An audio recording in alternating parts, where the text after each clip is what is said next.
First off, if any of y'all have brought small children with you, make sure to keep them seated and quiet. Otherwise, we're going to have to show you all our version of child care, working in the mines.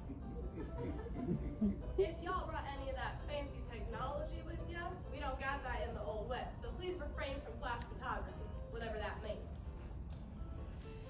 We also have one simple curfew rule. While the lights are out, remain seated and quiet. There will be a 15-minute intermission in the middle of our show where you will be free to walk around. However, when that's over, make sure to get back to your seats and stay there. If y'all happen to bring any grub or sarsaparillas with you, please keep them in their containers while you're in this here room. Please follow our simple rules and don't forget to enjoy the show. That's all.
Do you talk up a storm when you're alone with Dixie? Don't know. I didn't think so. Can't picture you whispering sweet nothings in her ear. It's a mystery to me what that gal sees in you. A powerful mystery. You ready for another sarsaparilla or not? Don't know. You don't know. Story of your life, Fergus. Is your mom still ailing with that indigestion? Don't know. I was a fool to ask. Hey, you tell her to take a spoonful of this every once in a while and it'll do the trick. But keep it away from the cats. They love the smell of it, silly varmints. Tell your mom she ain't got to pay me until next time she comes in. Thank you. You seen Dixie today? Don't know. Fergus, either you seen her or you ain't. Which is it? Hey. I gotta have me a talk with her. If you see her before I do, you tell her, ah, forget it. I'll wait till I see her myself. Is Mr. Malfoy in here? Never heard of him. Oh, goodness gracious almighty. I've been looking for him everywhere. What's his name again? Mr. Malfoy. Barclay Malfoy. Still never heard of him. None knows everybody here in Wildcat Crossing. And everybody within 10 miles. Ain't that right, Fergus? Don't know. I thought that's what you'd say. Say, Bertie, you ever heard of crumpets? No, who's he? It's something you eat. And gammon. And scones. And Earl Grey. Earl who? Oh, you mean Earl Wappinger, the fella with that cabin down at the holler? No, these old foods. Amber, have you got a club loco? Who wouldn't eat Earl what's his name? Such a cannibals. It's a kind of tea, he told me. Who, Earl? No, Mr. Malfoy. He's that British gent who... Wait a minute, you talking about that Lyman at the Barlow place? That's the one. He done hired me as his cook yesterday. And he seems nice and all, but today he goes asking me for crumpets, gammon, scones, and this Earl Grey tea. I never heard of any of them. Let me see. I might recollect you now that you done told me they's foods. Crumpets is like toast, I reckon, but thinner. And scones is like biscuits, but more rare. You got him here? Heck no. What am I stuff like that for? What am I gonna do, Bertie? If I can't get him here, I gotta walk 6 miles to Spittlesville. You'll do no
Sounds like a swell. The only problem is his talking. He's talking, but he's some kind of chatterbox like Fergus here. No, he talks plenty. It's just hard to figure out what he's saying sometimes. He talks real English. Heck, we all talk English, don't we, Fergus? No, I mean like from England across the ocean. It ain't the same. You're not making any sense, girl. Talking is talking. I can't explain it. The words are different or something. He just keeps talking and I just nods my head like I understand.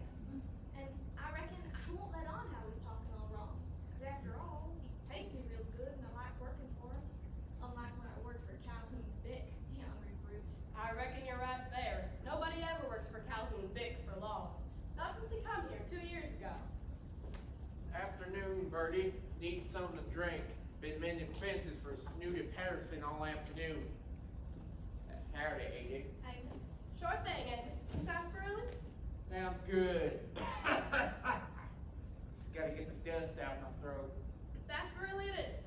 I gotta go out back and get fresh barrel. Won't take long. Say, Amos, you worked for Calhoun Vic once, didn't you? About 10 days.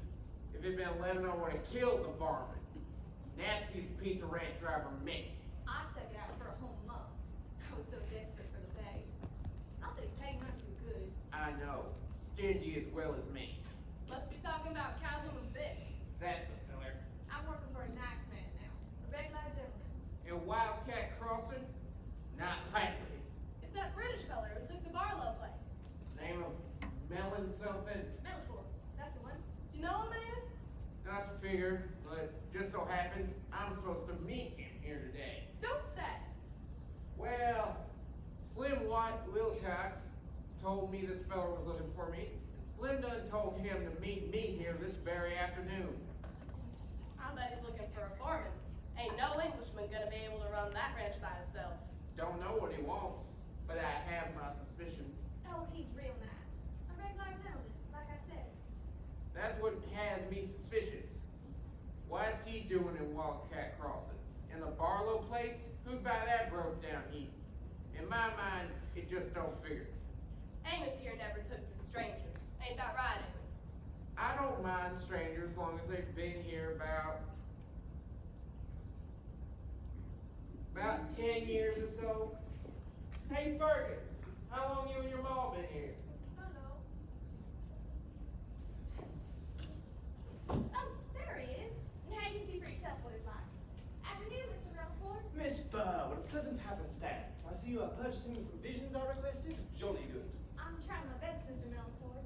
I got the makings for the crumpets and the scones, that kind of tea you like. I don't know what gammon is, though. Maybe they's only grown in England. The confusion is all my fault, I fear. It seems I forgot to account for the subtle change in the American dialect. Huh? It seems I mistakenly used the word gammon when in fact the more accurate term in your country's ham. Ham? Why didn't you say so? Hear that, Bertie? It's just ham. You'll have to go to Mac the butcher for ham. I don't carry no meats. You know that, Amos. The confusion is all my fault. Once again, you will forgive me. As Shakespeare once wrote, the fault, dear Brutus, is not in our stars, but in ourselves. See what I mean? I fear I have not had the pleasure. Ain't have what pleasure? You ain't getting them from me. I gather I do not make myself clear. You can say that again. Miss Mullen, won't you introduce me to these fine folk gathered here within? Sure thing, Mr. Melford. This is Barclay Melford. I'm all the way from England, working at Barlow Place. That there is Bertie Mullen. Not the same Bertie Mullen of Bertie Saloon and Supply as your establishment is so quaintly designated. There's only one birdie, and that's me. I am enchanted. Show. This over here is Bertie's Tate. Mr. Tink, I am pleased to make your acquaintance. I hope we shall be good friends. I don't know. This over here is Amos Dabbs. Mr. Dabbs, the very man I hope to chance upon in my coming to this establishment. Fortune has been kind and we have happily met. I heard you were looking for me. True words may have spoken, Mr. Dabbs. Shall we partake in the local favorite, compliments of myself? Say what? I think it was to buy a drink, Amos, though I ain't completely sure. Astute as ever, Miss Mullen. I shall indeed pay.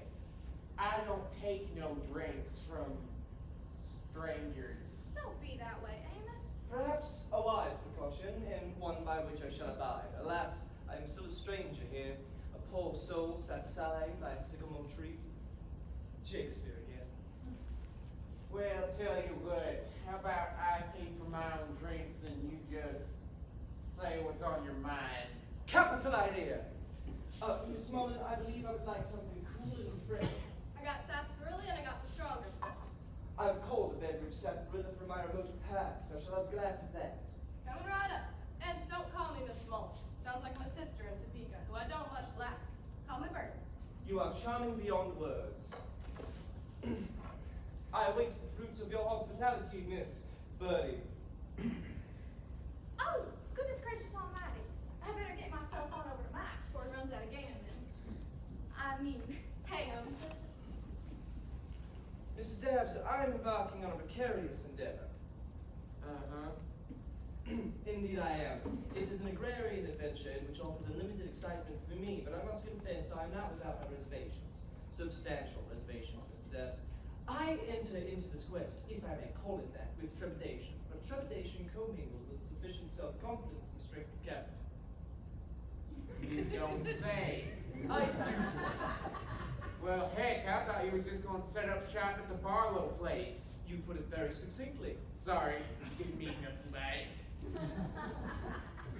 At this point, my apprehensions would be considerably allayed if I knew in which I had the personnel in which I could place my absolute trust and fraternity. This is where you enter onto the scene. I do what? Mr. Dabbs, a colorful if somewhat over-rusticated character by the name of Slim Wilcox told me that certain Amos Dabbs was experienced as he was astute. Slim said what? Or words to that effect. My endeavor requires a man of supervisory skills as well as agricultural savvy. In you, I believe I have found the perfect specimen. Listen, mister, I don't know what you're yakking about. He wants you to be his foreman at his farm, Amos. At least I think that's what he said. Perceptive as ever, Miss Birdie. Now don't you start fancy talking me, feller. It's Amos you gotta say. Foreman, Nothing less. how many men you plan on hiring? That is entirely your prerogative, Mr. Dabbs. My what? I plan on cultivating 130 acres within the first year. Then, if happenstance is favorable, expand up to full 200. I don't know, Mr. Melonford, but I prefer Barclay. I have my suspicions. Naturally, you're reticent. Now don't go putting words in my mouth I don't understand. Your doubts are totally apropos. Now there you go again. I understand I'm still a stranger to your locality. You hit it on the head, mister. A stranger in these parts is... Afternoon, Calhoun. Need some provisions? Or is this a social call? Look for Dixie. Well, as you can see for yourself, she ain't here. Been looking for her all day. Ain't that unfortunate? Damn. You see Dixie? Don't know. You acting smart with me. Don't know. Well, I reckon you don't know much. If you see Dixie, you tell her I'm looking for her. Okay. Birdie, I need some chewing tobacco. Right over here, Calhoun. I got the 5-cent kind and I got the deluxe 9-cent brand. Here you are. This ain't nothing but alfalfa root and barley root. If my chewing tobacco ain't to your liking, Calhoun, why don't you shop over to Spittersville? Maybe I will. Take it. Remember what I said. You see Dixie, you tell her I'm looking for her. A colorfully rustic individual. A friend of yours? Ain't no friend of me. Ain't to know. That's Calhoun Vic. He owns a ranch not far from your place, Mr. Mellenford. I keep your fences mended so as nothing of yours goes traipsing on to Calhoun's land. He'd as soon shoot off his head as snakes. Well, I don't know what Calhoun Big is up to, but I don't like it. I reckon I better find Dixie. Warn her. Dixie can take care of herself. All the same, a warning wouldn't hurt none. Fergus, you know where Dixie is? No. If she ain't shooting tin cans off the villager's fence or hunting rabbits, she might be up to the schoolhouse to see her sister. Good thinking, Bertie. I'm gonna head that way. Mr. Dabbs, I should tarry here to continue our abruptly interrupted conversation about your employment. Well, listen, Mr. Melon Bottom, Melanford, although I'm quite amenable to being addressed as Barclay. Mr. Mellonford. Listen, I don't think the two of us would work well together. I mean, heck, I can't understand a word you say half the time. And that don't really work well on a farm or ranch or anywhere as far as I can tell. To be honest with you, I don't think you belong in these parts. You might be best to go back to where you come from, where they all talk like you. Later, all. I gotta go find Dixie. My, but that was rather discouraging. I was told Mr. Dabbs was just the kind of man I was looking for, and as happenstance in favor, he is currently seeking gainful employment. Amos is a good feller, all right, but he's got his suspicions and can be as stubborn as they come. I would be willing to overlook any personal idiosyncrasies on his part. Any what? There's your problem, mister. That English talk is gonna scare off every farmer and cowhand in this territory. Ada told me you don't talk unusual like, but she didn't say the half of it. Miss Birdie, I believe I would like something a little stronger. Sure thing, Mr. Mellonford. And one more thing. Some chewing tobacco? I got the 5 No, cent thank you. Would you call me Barclay? Sure. I'll call you anything you like. Here, drink this stout. You'll feel better. And Mr. Tink, will you call me Barclay? No, It would mean a great deal to me. if you call me Fergus. Certainly. To Miss Birdie and to Fergus, my only friends in the new world. The old world, too. You gotta gulp it down, Barkley, or else it'll rot your teeth. Right. Good stuff, ain't it? Nothing like back in England. Tell me, Barkley, why'd you come to these here parts and buy the Barlow place? Oh, I didn't buy it. I inherited it. You related to old man Barlow? A second cousin on my mother's side, I believe. Well, who'd have thought old Barlow had kinfolk back in merry old England? I never knew him. Was he a nice man? Not by a mile. Hated everyone, and everyone hated him. So it worked out fine. As far as I can tell, he wasn't on very good terms with the family back in Dorset either. I think he left me the farm in his will to upset my cousin. Well, the Barlow place ain't much now, but I reckon you can turn it into something worthwhile. Ow, nobody will work for me. Mr. Dabbs is the fourth man to turn me down today. That's a darn shame. And why? Because I talk like an idiot. No, you don't. Looney McGuire over at the livery stable, he talks like an idiot. You just talk like Like what? different like. Maybe folks will get used to you in time, Barkley. I should have gone to Australia like my Uncle Gerald suggested. Don't know much about Australia. They talk like you there? I don't think so. Not that it would matter. I spend most of my money coming here, and here is where I shall remain. You know, this drink doesn't taste so foul after a couple of minutes. May I trouble you for another? Sure thing, Barkley. And this one's on the house. I could not take advantage of your heartfelt hospitality in such a way. There you go again. Fancy talking when there ain't none needed. Just say, sure, Birdie, or nothing doing, Birdie. See? Nothing doing, Bird. Not bad. Maybe you could be taught to talk normal with the right teacher. You think so? What? Bosses and buffaloes, it's getting hot enough out there. I can fry this here rabbit on my saddle. Woo! Man, why don't you get one of them glasses of sarsaparilla? Sure thing, Dixie. Fergus! You sitting there all so quiet like I didn't take any notice. How you doing, Fergus? Don't know. I need something, Birdie, you don't know. Well, my mind is looking like you're just doing fine. What you drinking? Sarsaparilla. Maybe I could join you then. What do you think of that? Don't know. You something special, Fergus. You know that? Don't know. Here's your sarsaparilla, Dixie. It's nice and cool. Just got out of fresh barrel a while ago. Well, thank you. Calhoun. What's that? Calhoun Bit. How about that name, Barnes? Look at me. Don't say. Yep, Calhoun come in here a while ago, wanted to know where you be. Something's got his hackles up. Don't know what. Well, let him come looking for me. I don't want chasing after no skunk. Hey, Fergus. How about you and me go to that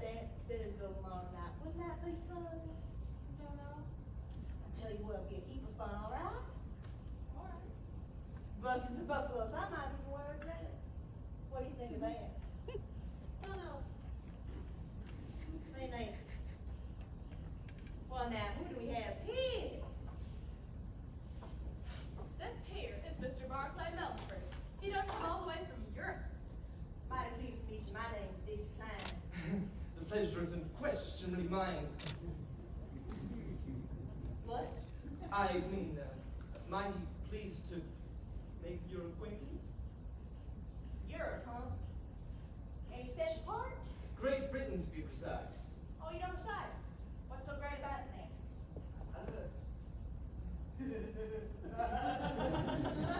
I'm just joking you. Imagine putting the word great in front of a country's name. Takes a lot of all I say. Now, what you really here for, Mr. Barker Melford? I have emigrated to this wondrous land of yours. I'm a farmer. Buses and buffaloes, if you're a farmer, then I'm the Grand Duchess of the South Florida State. Miss Klein, you have something of a frontier wit. Oh, call me Dixie. Now tell me, you ain't really a farmer, how are you? Why, of course I am. Or at least I have strong intentions of pursuing an agricultural vocation, but it seems my situation has been less than fortuitous. What? Barclay here inherited the Barlow property. Wants to get it going again. Barlow property. Well, now that take you doing. Got yourself a good farmer? It seems you have come to the crux of my very difficulties. Dixie I was- Klein, I have a bone to pick with you. It's an old complaint, but no one's just the same. Is it true Can't you see I'm talking to this fine gentleman here? What? Barker, this here is my older sister, Lottie. It's pleased to meet you, Miss Lottie. Oh, actually it's Charlotte. Right then, it's Charlotte. Lottie. Charlotte. A rose by any other name would smell as sweet. What? Shakespeare. Who else? It is true, Mr. Mountford. I am Dixie's elder sister, but not all that much older. Do you understand? Yes, I'm glad you made the distinction. I could have mistaken you for twins. Hey, Lottie, you came in like a wet hen just a second ago. What's got you so wound up about? Oh, I don't wish to bore others with our little domestic differences. Funny. Seems you come in here most days doing just that. I'm sure Mr. Millenford, Please, call me Barclay. if you insist, kind sir. As I was saying, Barclay don't need to be bothered with a little sibling squabble. Oh, you was fuming like a hockey pot just a second ago. Out with it. Well, is it true you took little Percy Green hunting rabbits with you yesterday? Well, depends. He was absent from school yesterday, and today he said something to the effect of having been homesick and malaria. Of course, when I questioned him, he had no idea what malaria was. He finally confessed that you urged him to play hooky to go hunting. You see that Percy Green is a bright kid. I just wish he was a better liar. Disgraceful. My own sister undermined my efforts to bring an inkling of education and culture to this town. Wildcat crossing don't want your culture and what you learn. Oh, Mr. Millenford, I mean, Barclay, do you see what I'm up against? I believe I do. I gather you have the unenviable task of enlightening the youth of the community to the rudiments of learning. What? Yeah, she's the school marm, all right. The whining schoolboy with his satchel and shining morning face, creeping like snail unwilling to school. True words were never spoken, Barclay. Shakespeare, you know. Oh, get out of here before I spit in your eye. Dixie, you know. We will continue this discussion at home, dear sister. So pleased to have met you, Barclay. I hope Barclay may cross again before long. Most Good. likely. It's a small town. Good day, Miss Charlotte. Oh, thinkest thou we shall ever meet again? I doubt it not, and all these woes shall serve for a sweet discourse and our time to come. Finally, a gentleman has come to Wildcat Crossing. Well, what do you think of that? Don't know.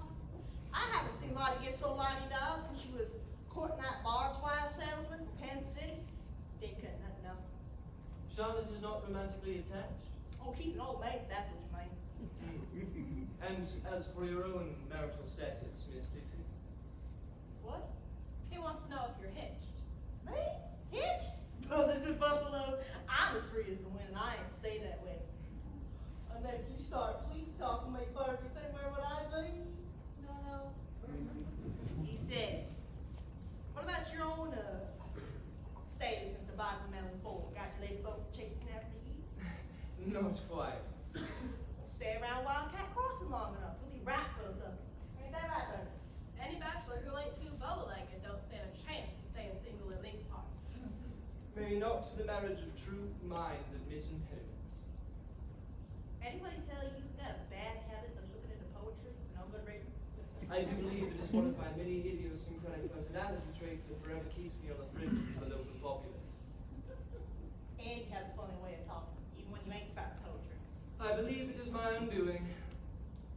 You see, my sister Lottie may cotton to that kind of talk, but everyone else in this territory won't take no kindly to it. So I have discovered, to my great disappointment. Unfortunately, I was educated at Winchester and Cambridge, and am so cursed with this blasted speech impediment. Perhaps I can be called. Hey, Dixie, there you are. You know Calhoun Pete's looking for you? Fergus told me. Didn't you, Jabberwocky?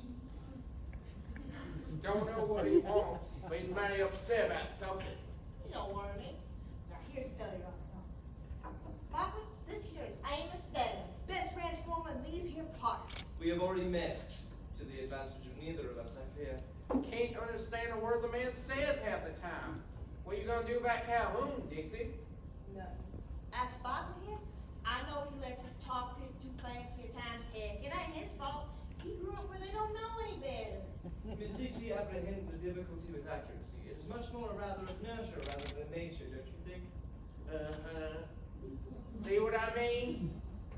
I can't make you work for the man, Amos. But I know you're making a big mistake. That Barlow land can screw something special with the right form. I think Barkley here just needs a little help with his talking. He seems to be a bright feller and could get to speaking regular with a little learning. Sure. Who's gonna teach him? Fergus here? Hey, Fergus, you gonna teach this Blimey how to talk good? Fergus ain't too big on talking himself, are you, Fergus? don't know. I run my mouth as good as anyone. Maybe I can teach Barkley here about good American talk. Would you? Can't be done. This fella says 3 words, 2 of them don't make no sense. I understand, you stubborn old rattlesnake. Just because Barkley here is a stranger to these parts, you think he can't know nothing. You are so stuck in your ways. You wouldn't trust the Marquis Lafayette if he walked in here and started speaking French. Now don't you get uppity with me, Dixie Klein. Pig-headed and too stubborn to come in out of the right. Oh, just because you can shoot good, you think you know everything. Well, shooting and thinking are 2 very different things, and you don't score too good on one of them. You calling me dumb? Well, let's just say I wouldn't trust you to teach nobody nothing. Let's say it involves shooting a rifle. I can teach this fella here to talk better than you. Really? Want to make a bet out of that? Put your money where your big mouth is? Sure I do. When's the next range meeting? Next month, 14th, I recall. What of it? At the next range meeting, Barkley here is going to stand in front of all them ranchers and them farmers and make himself a speech in good American talk. Please, I don't think that's the most prodigious idea. Oh, he'll talk all right, only they won't be able to understand a word he says. And I'm betting $20 that they will. $20? You ain't got no $20. Neither can you, but I can get it. So can you, unless you're too scared to bet. I ain't afraid of no bet. This'll be the easiest $20 I ever made. Says you. Shake on it, baby. Miss Dixie, I believe your faith in me is a bit premature. All right. Oh. $20 says that he stands himself up in front of the grain hall meeting next month and makes a fool of himself. And I says we'll talk to him so good they won't run him for mayor. Oh, please, I didn't mean to start anything. I wish you could have seen my face when I done asked him for gammon. Said he don't sell no gammon. But I said, sure as you do, Mike. What kind of butcher are ya? What's Sally? Hey, that's right. Mr. Milliford done taught me the word. Ham. This fella don't even know the right word for ham. This'll be the easiest $20 I ever made. What you come back for, Calhoun? Change your mind about the tobacco? Dixie Klein, I've been looking for you. Burgers told me. Now you found me. What are you gonna do about it? You've been hunting on my land again. That's where you're wrong. I wouldn't step foot on that crabgrass you call land if a herd of buffaloes chasing after me. Oh, yeah. What's this? Oh, what's this?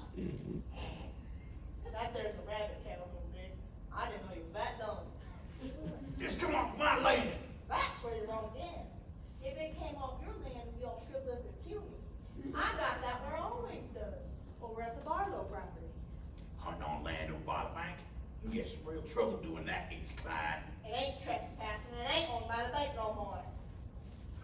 What'd you do? You gonna buy it? You can't afford to sell really. Much less a farm. I bought it. That is, I own it.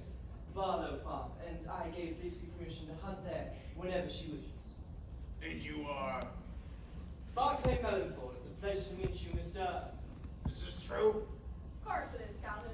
Don't you know what goes on around here? Hey, Barclay now owns the Barlow property, and Amos here is his foreman. We'll see about that after the 14th of next month.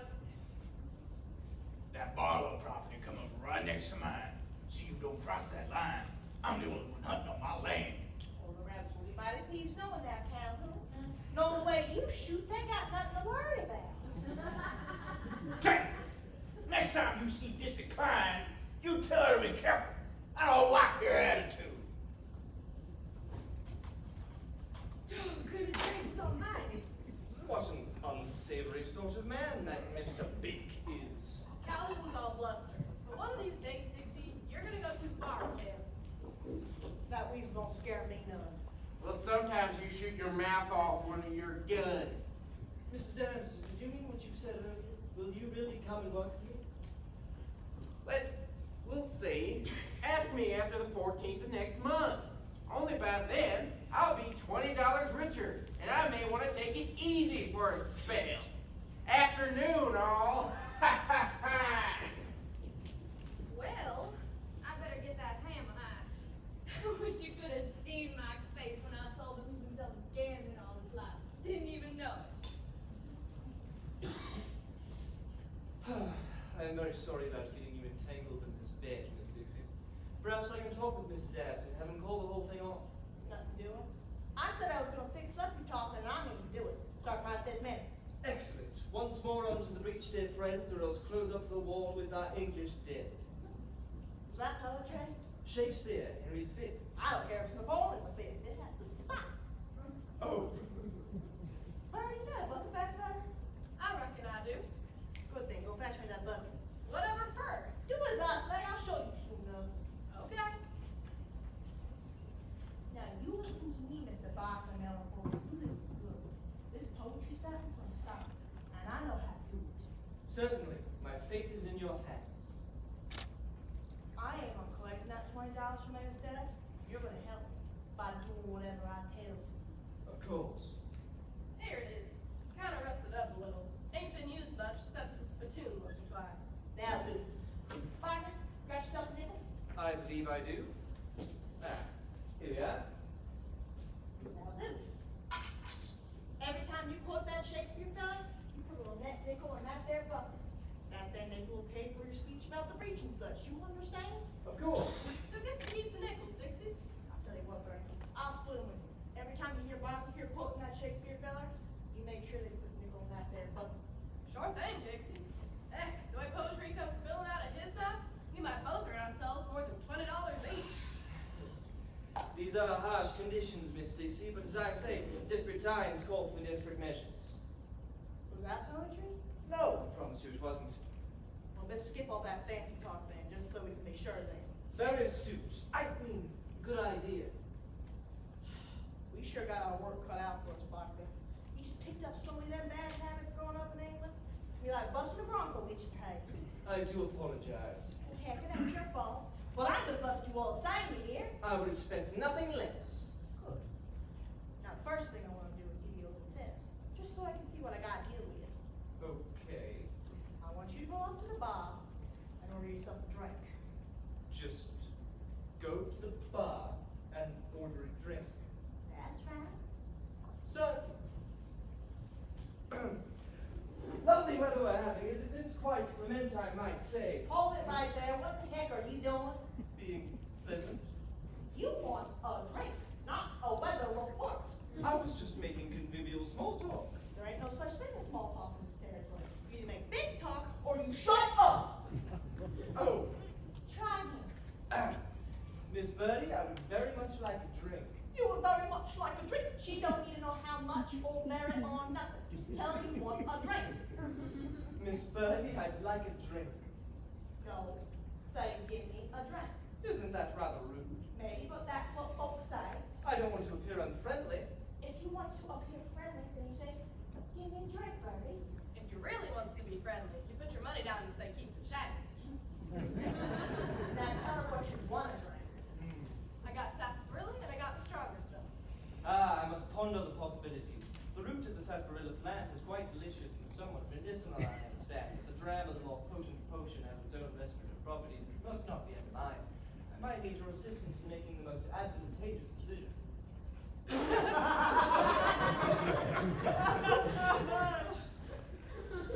Oh, something tells me I'm gonna lose this bet.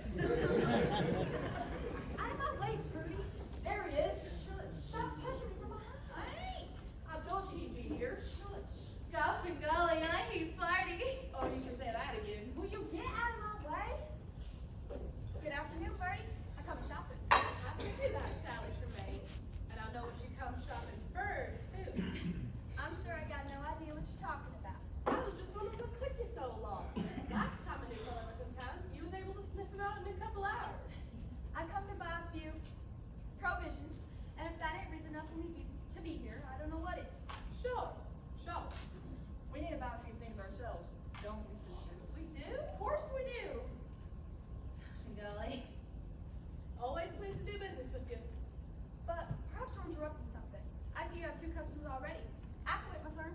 Me too. Sure, we can wait. Can't wait, Birdie. Wait for what? I'll wait all day for that one. I reckon I ought to introduce you guys to Mr. Melliford here. That'd be polite, Birdie. Sure it would be. Then again, maybe you gals is in too much a hurry and wants to be on your way. No hurry at all. Oh, Birdie, stop toying with them chickens. They ain't gonna leave until they get the eye full of bark with you. I reckon you're right, Dixie. Oh, heck, let me do it. This here is Barkley Melliford. He owns the Barlow property. Why? I had no inkling that someone bought the Barlow place. Me neither. Well, ain't that something? Lucky thing you gals just happen to be passing by. Very lucky. But I thought you said you heard. Ah, the suspicion is killing me. Miss Birdie, won't you introduce me to these lovely ladies? Well, let me do it. This here gang are East Greensboro sisters. You got Rudy Pleased to meet you, Mr. Melliford. and Marty. Tickle Pink, Miss Melliford. That there over there is Hank. Howdy. And the youngest, Bud. Gosh and golly. Bud. What an extraordinary name. It's really Rosebud, but everybody calls him Bud. After Paul had 3 girls, he was only ain't room for a boy. So it's called me Bud. And it's been Bud ever since. What an interesting story. The only thing I can say is what the poet once wrote. Deny thy father and refuse thy name. In the bucket. Bah! Not you, miss. Bud, Shakespeare, his words will hoist me, as they say on my own facade. In the bucket. Ah, Ain't you forgetting something, Dixie Clyde? Well, what's that on that? I fear we have not been introduced. It seems my recitations, which are growing more and more expensive, have distracted me from your lovely presence. This here is Sally Tremaine. She ain't married, which will remind you every hour like clockwork in case you forget. Oh, Birdie, you'd be so funny. Sometimes. It's a pleasure to meet you, Miss Tremaine. Oh, call me Sally, because we're gonna be real good friends. I do hope so. Birdie said that about me because, well, strangers come to town are often surprised to find that such a fetching person like myself is not married. I am surprised, astonished even. Well, ain't you nice to say so? I thought you hadn't came in here to shop. What can I get you gals? Oh, dear, it looks like I plumb forgot my shopping list at home. Can't you look at that? It looks like I can't find mine nowhere neither. What shopping list? I thought you said you were gonna look at it. Well, I guess we best be on our way. Ain't that right, sisters? Alrighty. Gosh and golly. Come along, sisters. Nice meeting you, Mr. Melliford. Welcome to Wildcat Carlson. See you around. Since you ain't buying nothing, Sally Tremaine, I reckon it's time for you to skedaddle too. I do have a few calls to make to some in town. Good afternoon, Mr. Melliford. Pardon such sweet sorrow, ain't it not? Of course. Good afternoon, Miss Tremaine. Sally, please. Sally, then. Let's not be strangers no more. See you around. Hudson, that there, Barkley, is the town flirt, in case you ain't guessed it Just a high-spirited young lady, I'm sure. If her spirits were any higher, she'd be a vulture. Now, you may fancy talk besides your name on my sister Lottie and them Cackling Greensboro sisters, and they'll lap it up like molasses. But it ain't gonna help you impressing them men folk in this here territory. Of course, I suppose you're right. That's why I shall be the most diligent student, apprehend all of your instructions, persevere with fortitude, and win all the glittering prizes. But what prizes? A simple metaphor. What's a metaphor? I know. A mother's for cows and such. Droll as ever, Miss Birdie. A metaphor is a simple poetic device. In the book? But glittering prizes is not Shakespeare. Oh, but it's poetry, and it has to stop. Fine. I would offer to pay you for these lessons, but it appears I already am. I sure got my work cut out for me. Not only do I have to teach you how to talk regular, but I also have to learn you the ways of the West. Ah, I see you need decorum. What? Appropriate behavior, the ways of the world. Your world. I reckon that's what I mean, but I'm sure getting sick and tired of you put fancy words in my mouth. That's why I am entirely at your disposal. What? I am available anytime you need me. My schedule is wide open. Your what is what? My schedule? We don't follow you, Barkley. What's a shed? My schedule, my calendar or diary or appointment book, my schedule. You mean schedule? Oh, I suppose I do. Buses and buffaloes. Where's my rabbits? Over on the counter. You're leaving, Miss Dixie? I'm getting out of here before I say I do something I'll be sorry for. You're not giving up on me, are you? Barkley, I can wrestle me a mad dog to the ground, but right now I ain't got no more strength for no more learning you. Do not be discouraged. I ain't discouraged. But I figure if I shoot you dead here right now, I ain't got a chance of winning that $20. So I'll say goodbye to him, honor. I understand. Good then. Goodbye then. Pardon such sweet sorrow. In the bucket.